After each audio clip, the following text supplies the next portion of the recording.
निकल जा इस घर से। आज के बाद इस घर में तेरे लिए कोई जगह नहीं है। माँ जी, भगवान के लिए ऐसा मत कीजिए।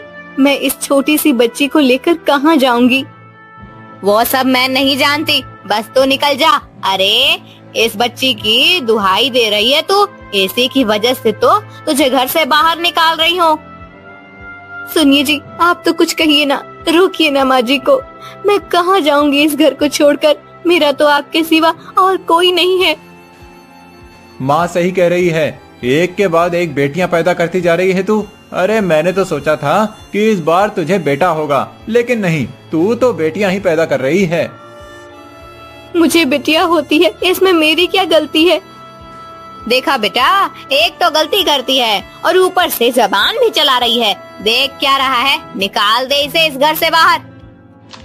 केशव मधु का हाथ पकड़कर उसे घर से बाहर निकाल देता है। मधु की गोद में उसकी नवजात बेटी भी थी। दरअसल मधु को पहले 3 बेटियां थी। बेटे की चाह में उसके पति और सास मधु से चौथी बार बेटे की आस लगाए बैठे हुए थे, लेकिन इस बार भी उसने एक बेटी को जन्म दिया और उसे घर छोड़कर बाहर जाना पड़ा। मधु बहुत दूर तक चल कर आई थी, बहुत थक गई थी और प्यास के मारे उसका गला सूख रहा था। उसे दूर एक नदी दिखाई दी और वो नदी के पास आ गई। हे भगवान, तेरा बहुत बहुत आभार, कम से कम पानी तो दिखाई दिया। कितनी प्यास लगी है, मेरी बच्ची को भी भूख लगी है, लेकिन क्या करूं, मैंने ही कुछ खाया नहीं है तो इसे दूध कैसे पिलाऊं? बेटा, मैं अभी पानी पी कर आती हूँ, फिर हम थोड़ी और आगे चल जाते हैं। फिर मैं देखती हूँ खाने का कोई इंतजाम होता है क्या। हाँ मेरा बच्चा। ऐसा कहकर मधु बच्ची को नदी के किनारे पर रखकर खुद पानी पीने के लिए नदी के पानी में उतर जाती है, लेकिन थकान की वजह से वो फिसल जाती है और पानी की तेज बहाव में बह जाती है। बच्ची बहुत रो रही होती है। नदी के पास ही एक जंगल था। कुछ देर के बाद जंगल से कुछ हिरनें पानी पीने के लिए नदी पर आती हैं।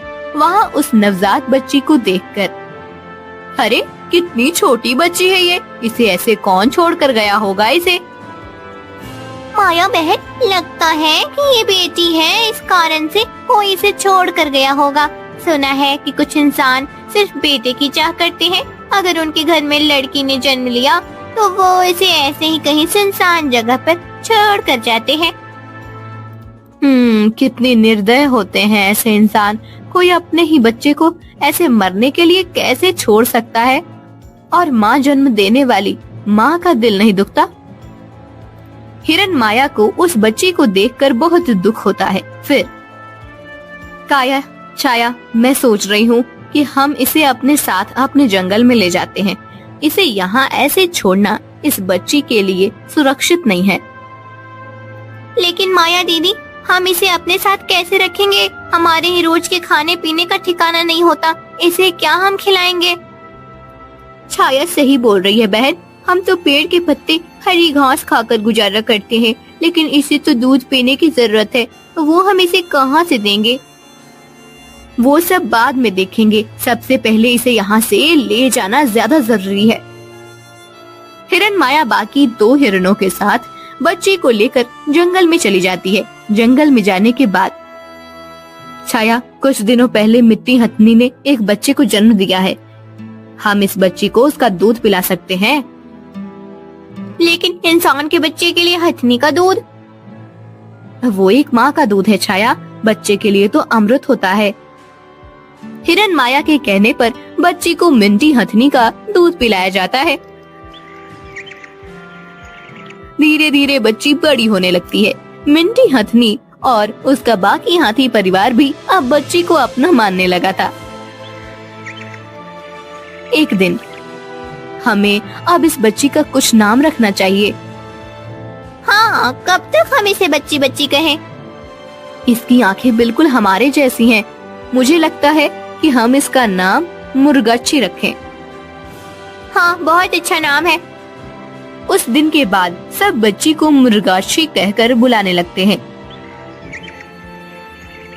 एक दिन जंगल का राजा शेर हिरन की गुफा के पास आता है। उसे इंसान की गंध आती है। फिर यहीं से आ रही है सुगंध। हाँ, यहाँ एक बच्ची है, इसे खाकर मजा आ जाएगा। शेर मृगाक्षी की तरफ बढ़ने लगता है। तब सभी हिरनें उसके सामने आती हैं। वनराज, इस बच्ची को छोड़ दीजिए, इसे खाने का विचार अपने मन से निकाल दीजिए। तुम कौन होती हो मुझे ये बताने वाली? वनराज, ये मेरी बेटी जैसी है, मैंने इसे पाला है, ये बहुत छोटी है, चाहो तो आप मुझे खा लो, लेकिन इस बच्ची को नहीं। नहीं, तुम सब जानवरों का मांस बहुत खा चुका हूँ। इस इंसान की गंध मुझे इसे खाने पर विवश कर रही है। लेकिन हाँ, तुम्हारी बात भी सही है, ये अभी बहुत छोटी है। शेर वापस चला जाता है। हिरन को लगता है कि उसके कहने पर शेर ने अपना दयालुपन दिखाया है। 5 साल बीत जाते हैं। सभी हिरनें खाने की तलाश में कहीं गई हुई थी। मृगाक्षी अकेली गुफा में बैठी थी। तभी शेर वहां आया और अकेली है ये बच्ची आज। बेटी, आओ मेरे साथ आओ। आप कौन है? मैं तुम्हारा मामा हूँ, शेर मामा। तुम्हें पता है, मैं इस पूरे जंगल का राजा हूँ। चलो मेरे साथ मेरी गुफा में। मेरे पास खाने की बहुत चीजें हैं और बहुत खिलौने भी हैं। तुम्हें खेलना है? हाँ मामा जी, मुझे खेलना है। तो चलो, जब माया वापस आएगी तब मैं तुम्हें वापस छोड़ दूंगा। शेर की बात सुनकर मृगाक्षी उसके साथ चली जाती है। कुछ देर के बाद जब हिरन वापस आती है तब उसे मृगाक्षी कहीं नहीं दिखती। सभी हिरनें मृगाक्षी को जंगल में ढूंढते हुए शेर के गुफा के पास आकर पहुंचती हैं। वो देखती हैं कि शेर मृगाक्षी के साथ खेल रहा था।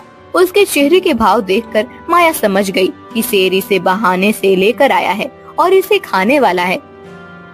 मृगाक्षी, चलो, मैं आ गई हूँ। माँ, मामा जी के साथ खेलने में मजा आ रहा है, खेलने दो ना। हाँ माया, तुम जाओ, हमें खेलने दो, बहुत मजा आ रहा है, थोड़ी देर और। मैं समझ गई हूँ वनराज, आप इसे क्यों यहाँ लेकर आए हैं। मुझे तो लगा था कि उस दिन आप मेरी बात मानकर वापस चले गए थे, लेकिन आपका इरादा तो कुछ और ही था। बिल्कुल सही समझ रही हो माया। उस दिन तुमने कहा था कि अभी ये बच्ची छोटी है। मैंने सोचा इतनी छोटी बच्ची को खाकर वैसे भी मेरी भूख नहीं मिटेगी, इसीलिए मैं इंतजार कर रहा था कि ये बड़ी हो जाए। वनराज, छोड़ दो उसे।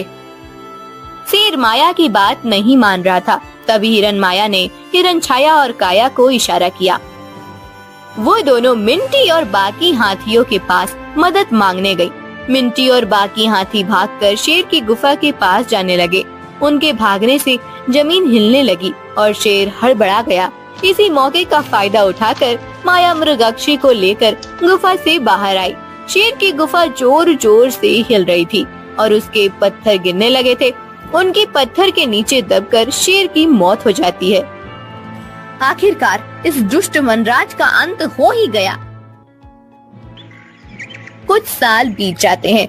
मृगाक्षी अब जवान हो गई थी। वो बहुत सुंदर लगने लगी थी। एक दिन राजसभा में, हमें एक नया महल निर्माण कराना है, इसीलिए बहुत बड़ी भूमि की आवश्यकता होगी। प्रधान जी, हमारी राज्य भूमि कहाँ उपलब्ध हो सकती है?